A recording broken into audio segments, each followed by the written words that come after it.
Hey guys, Steph here from HB Integrative Yoga. Just wanted to tell you all that a new blog is up on the website, hbiyoga.com, and I'm pretty excited about this blog. It's all on inflammation and diet, but in particular, it's on dizziness and the vestibular system, which, if you look online, I don't think there's that much information out there. So I was excited to put this post together and share some of the information that I've gathered and lived through in order to maybe help guide some of you who are interested in looking into diet and its effects on inflammation and your dizziness that you're dealing with right now.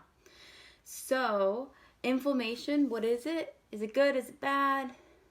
Both. Yay. So inflammation's inherently good. It's meant to keep us alive. It's what helps us if a foreign invader's coming in from the outside, whether it's a pathogen, an illness, or whether we got scratched by something and now our skin needs to heal. Inflammation is what's going to do the trick. So it brings in cytokines, increase white blood cells and immune cells, and all of those extra soldiers get to work and they fight off the pathogens, or they sew up the skin, whatever needs to happen. So that's all well and good, but what happens when that invader leaves? Everything should calm back down to its normal homeostasis and no excess white blood cells, none of that stuff. But what happens with some people is, for some reason or another, our body stays in that inflamed state, and it's this chronic low inflammatory state. So we always have this baseline increased inflammation. Kind of like our immune system's always a little bit revved up.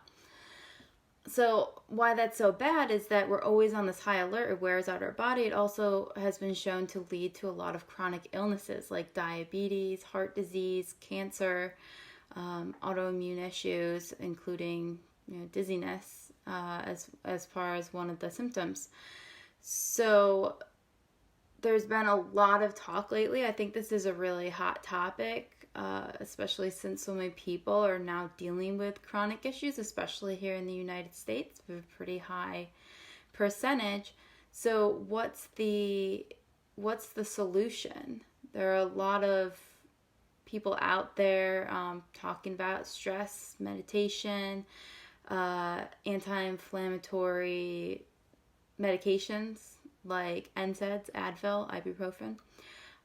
But there's also a lot of people starting to talk about diet and its effect on our inflammatory state. So I personally, when I was dealing with a lot of dizziness and autoimmune issues, I was put on the autoimmune protocol, which is a really strict paleo type diet, and I was put on that by a functional nutritionist and doctor. And it really sucked to be on. It was pretty strict. Low sugar, no nightshades, no grains, no dairy, no flavor most of the time. Mostly just meat and vegetables and low sugar fruits. But it helped. It helped a lot. I don't have too much dizziness anymore. I still have some autoimmune symptoms, but I'm also more lax on my AIP. So I'm probably 40% autoimmune protocol, and then the rest of it's more of a paleo or a gluten-free diet. But it definitely helped for me, and it got me interested in what diet can actually do for you, since it helped me so much. So that's one route. What happens is you eat this anti-inflammatory food. Either the food's anti-inflammatory or it's shown to not cause an increased histamine response or increased inflammatory response. And that is meant to lower the chronic inflammation in your body and will help you feel better and hopefully help you heal from whatever chronic ailments that you're dealing with. Another thing more specific to the inner ear, there are a couple different things that people have proposed to try if you have some inner ear issues. The thing with the inner ear is, in our semicircular canals, in our vestibular system, we have fluid that's supposed to be there. It's called endolymph fluid. And that fluid is very it's supposed to stay at a very specific level of electrolytes and density. And it's not really as robust as some of our other systems, like our circulatory system, our blood that flows through our body. That's pretty robust. We can be pretty cruel to ourselves and eat tons and tons of sugar, and we might feel that high and low, but our body's pretty efficient in pumping out that insulin and finding new equilibrium homeostasis when we do that. With our inner ear, it's meant to really not fluctuate that much, and it's supposed to have very specific ratios of the electrolytes. And if your inner ear is very healthy, it's good at keeping it that way. But when we have inflammation, or if you've had an inner ear issue, that inflammation and that issue can make you a lot more sensitive to changes. So, for example, if you have a lot of salt, that can change the ratios in your inner ear. People that have Meniere's disease, specifically, salt has been this huge proponent of, oh, you have to eat very, very little salt, and that's going to help decrease your symptoms. But salt's just one of the things. Alcohol can change the density temporarily of your endolymph fluid within the canals and then within the cupula, which will make you feel that spinning sensation. Even a normal person can feel that spinning sensation. Caffeine and nicotine can also make you feel nauseated, dizzy, spinny as well.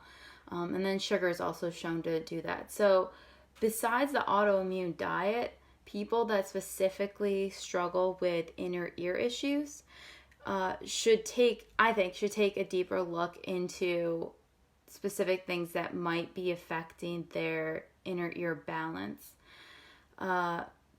Besides the things that might just work on that endolymph fluid, another thing worth considering is looking into common migraine triggers. Even if you don't have migraines, even if you haven't been diagnosed with vestibular migraines, it's a very underdiagnosed disease, and vestibular migraines in particular, if you don't experience any headache, they can be very vague. They can mask as other issues. A lot of people that have had vestibular migraines have said that they've gone to many specialists and have been told by their neurologist that they actually have MS or other crazy things like that. So it's very underdiagnosed. I'm not saying you have vestibular migraines, but I'm saying it's worthwhile looking into what the common triggers are and trying to take those out of your diet.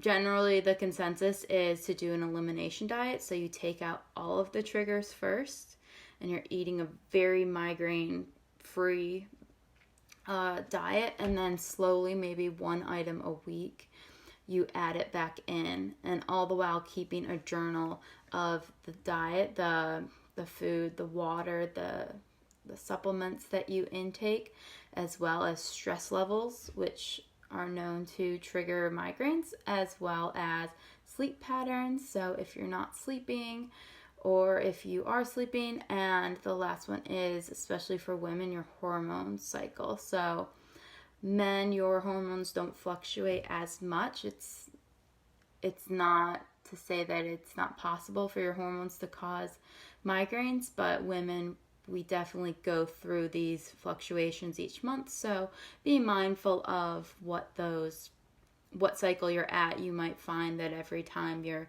in your follicular stage that you tend to have a migraine. So it's good to be aware of those things. So that would be what I've gathered for you, my 2 cents or 3 cents towards what diet can do for your inner ear. So just to recap, anti-inflammatory diets like AIP, other anti-inflammatory diets include just general paleo diet, low carb diet, and some people consider Mediterranean diet as an anti-inflammatory diet. So those can be worth looking into. And then more specific to the inner ear, looking into a low salt, low caffeine, low nicotine, low sugar diet. And if you look at my blog, I'll include a few more bullet points of what to include in those diets when you're looking specifically at the inner ear. And then just be mindful of, cause and reaction. So keeping a diet of some sort. I always think I can keep track of things in my head. I'm like, well, today I didn't feel this way, and I know that I ate this, and oh, now I don't feel good, but I didn't change anything, did I? It's just always easier to write things down. Try not to go crazy. I'm one of the crazies that goes down the rabbit hole. Try not to be me, but those things can really help you maybe start to weed out if diet's even something that could contribute or help to your symptoms, and maybe help heal your body overall. So I hope this video was helpful. Again, please visit hbiyoga.com to read the whole blog. And if you are interested in one-on-one coaching with me that focuses on dizziness and balance in particular, and incorporating diet, meditation, mindset, and other postures and yoga into your healing, please visit hbiyoga.com. Please feel free to like this or comment or share. Thanks. Have a good one, guys.